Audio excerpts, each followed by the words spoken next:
युधिष्ठिर और भगवान श्री कृष्ण बैठे वार्तालाप कह रहे थे कि युधिष्ठिर ने पूछा, है प्रभु, ऐसा कोई उपाय नहीं है जिसके प्रभाव से मनुष्य संसारी झंझटों में न उलझे रहे, बल्कि वह धनवान हो, सुखी हो, पुत्र पुत्री वाला हो। यह सुनकर प्रभु ने कहा, आशय क्यों नहीं, इसके लिए यह कथा सुनो। एक बार की बात है, लोमस ऋषि मथुरा में वासुदेव देवकी के यहाँ पहुँचे। वहाँ उनको अच्छा आदर सत्कार हुआ था। तब उन्होंने वासुदेव देवकी को एक कथा सुनाई। वह इस प्रकार थी, हे देवकी, कंस ने तुम्हारे सभी पुत्रों को मौत दे दी थी और उसी कारण से तुम्हारे इतना दुख अनुभव हो रहा है। इसकी प्रभाव से राजा अनुष की पत्नी चंद्रमुखी दुखी थी। तब उन्होंने संतान सप्तमी का व्रत विधि विधान सहित किया। इसके प्रताप से उनको संतान का सुख प्राप्त हुआ। यह सुनकर देवी ने हाथ जोड़कर मुनि से कहा, हे ऋषिराज, कृपया करके रानी चंद्रमुखी का संपूर्ण वृतांत तथा इस व्रत का प्रस्तार सहित मुझे बतलाइए, जिससे मैं भी इस दुख से छुटकारा पाऊं। लोमस ऋषि ने कहा कि हे देवकी, अयोध्या के राजा अनुष थे। उनकी पत्नी चंद्रमुखी अत्यंत दुखी सुंदर थी। वह कथा इस प्रकार से है, राजा अनुष महाप्रतापी राजा थे। उनकी पत्नी का नाम चंद्रमुखी था। उनके राज्य में विष्णुगुप्त नाम का एक ब्राह्मण था। उसकी पत्नी का नाम भद्रमुखी था। वह भी सुंदर थी। भद्रमुखी और चंद्रमुखी में आपसी प्रेम था, मित्र भाव था। एक बार की बात है, चंद्रमुखी और भद्रमुखी विवाह के लिए गई थी। तब उन्होंने देखा, सरयू नदी के किनारे कुछ स्त्रियां पूजन कर रही हैं। पूछने पर उन्होंने बताया कि यह संतान सप्तमी का व्रत है। यह उन्होंने व्रत करने की विधि भी बता दी। तब से रानी और वह भद्रमुखी भी नियम अनुसार व्रत करने लगी। दोनों में से भद्रमुखी तो अपनी रानी होने पर गर्व था, अतः वह कभी कभी व्रत करती फिर छोड़ देती। इस प्रकार यह चलता रहा। जब वह दोनों अपना यह जीवन पूरा करके दूसरी जन्म के लिए गई, तो चंद्रमुखी अथवा रानी को बंध दिया और भद्रमुखी अथवा वह ब्राह्मणी मुर्गी की योनि में आई। यह भी वह ब्राह्मणी मुर्गी के रूप में यह व्रत करती हुई शिव व पार्वती को पूजती रही, जबकि रानी को कुछ याद नहीं रहा। तत्पश्चात दोनों ने यह जीवन भी पूर्ण किया और ब्राह्मणी ने पूर्ण मनुष्य योनि में ब्राह्मणी के यहाँ कन्या रूप में जन्म लिया और रानी पूर्ण एक राजा की रानी बनी। ब्राह्मणी का नाम आभूषण देवी रखा गया और उसका विवाह अग्निभोज नाम के ब्राह्मण से हुआ। भूषण देवी के 8 पुत्र ने जन्म लिया। वह सुशील और सज्जन थे। यह सभी संतान सप्तमी के व्रत का फल था, जबकि वह रानी ने संतान रही।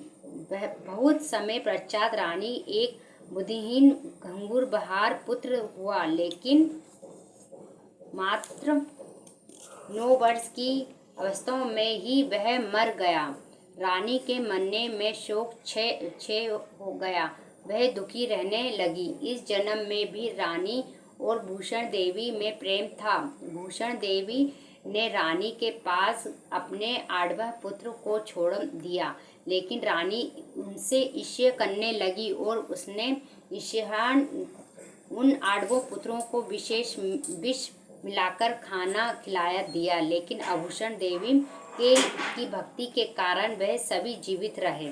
यह देखकर रानी आश्चर्यचकित हो गई। जब भूषण देवी आई, तब रानी ने सब बात बता दी और कहा, ऐसा क्यों है जो यह सभी बच गए? तूने कौन सी तपस्या कौन सा व्रत किया है? तब उस ब्राह्मणी ने अपने तीनों जन्मों की कथा सुनाई और कहा, मैं शिव और पार्वती का ध्यान करती रही। साथ ही संतान सप्तमी का व्रत निष्ठपूर्व करती रही, जबकि तुम यह भूल गई थी। अतः तुम्हारे यह व्रत पुण्य और पूर्ण निश्चय से करना चाहिए, ताकि तुम्हारी सारी परेशानी दूर हो जाएंगी।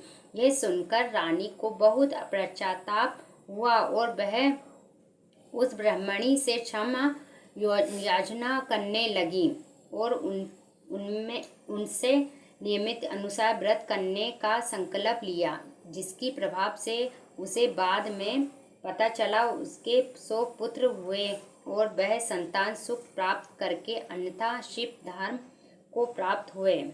भगवान शंकर के व्रत का ऐसा प्रभाव है कि पथभ्रष्ट मनुष्य भी अपने पथ पर अग्रसर हो जाता है और उन्हें अनंत ईश्वर भोगकर मोक्ष प्राप्त है। यह कथा सुनकर लोमस ऋषि ने देवकी माता से कहा, अतः आपको भी यह व्रत करना चाहिए। यह व्रत करो, तुम्हारी आश्रित पुत्र प्राप्त होंगे। इतनी कथा सुनकर देवी हाथ जोड़कर लोमस ऋषि से पूछने लगी, हे ऋषिराज, मैं इस पुनीता उपवास को अवश्य करूंगी, किंतु आप इस कल्याणकारी एवं संतान सुख देने वाली उपवास का निधान निमित्त विधि आदि से समझाइए। यह सुनकर ऋषि बोले, हे देवकी, यह पुनीता उपवास भदों के महीने में शुक्ल पक्ष की सप्तमी के दिन किया जाता है। उस दिन ब्राह्मण मुहूर्त में उठकर किसी नदी अथवा कुएं के पवित्र जल में स्नान करके निर्मल वस्त्र पहनना चाहिए। श्री शंकर भगवान तथा जगन्नाथ पार्वती जी की मूर्ति की स्थापना करें। इन प्रतिमाओं के सम्मुख सोना चांदी के तारों का अथवा रेशम का एक घंट बनावें और उस घंट में 7 गठान लगानी चाहिए। इसे घंट में धूप दीप अष्टगंधा से पूजा करके अपने हाथों में बांधें और भगवान शंकर से अपनी कामना सफल होने की प्रार्थना करें। अंततः 7 पुए बनाकर भगवान को भोग लगावें। साथ ही पुए एवं यथा शक्ति सोने व चांदी की अंगूठी बनाकर इनको सबको एक तांबे के पात्र में रखकर और उनको सहस्रभूषण विधि से पूजन करके इसकी सदा सारी धनराशि संपत्ति ब्राह्मणों को दान देवें। उसके पश्चात 7 पुए स्वयं प्रसाद के रूप में ग्रहण करें। इस प्रकार इस व्रत का प्रभाव करना चाहिए। प्रति साल की शुक्ल पक्ष की सप्तमी के दिन यह देवी इस व्रत को इस प्रकार नियमित पूर्व करने से समस्त पापों नष्ट होते हैं और भगवान भाग्यशाली संतान प्राप्त होती है। अतः अंत में शिव लोक की प्राप्ति होती है। हे देवी, मैंने तुमको संतान सप्तमी का व्रत संपूर्ण विधि विस्तार सहित वर्णन किया है। सबको अब तुम नियमित पूर्व करो, इससे तुमको उत्तम संतान प्राप्त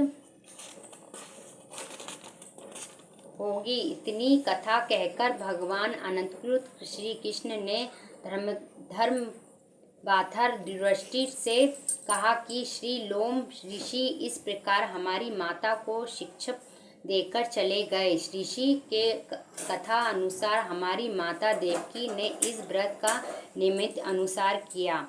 इसके प्रभाव से हम उत्पन्न हुए। यह व्रत विशेष रूप से स्त्रियों के लिए कल्याणकारी है, परंतु पुरुषों को भी समान रूप से कल्याणदायी है। संतान सुख देने वाला, पाप का नाश करने वाला यह उत्तम व्रत है। इसे स्वयं भी करें तथा दूसरों को से भी करवाएं। इससे उन्हें संतान सुख तो प्राप्त होगा ही, साथ ही घर में सुख संपत्ति आती है तथा शिवधाम में उन्हें स्थापना मिलती है। अतः यह व्रत अवश्य करें। बोलो संतान सप्तमी की जय।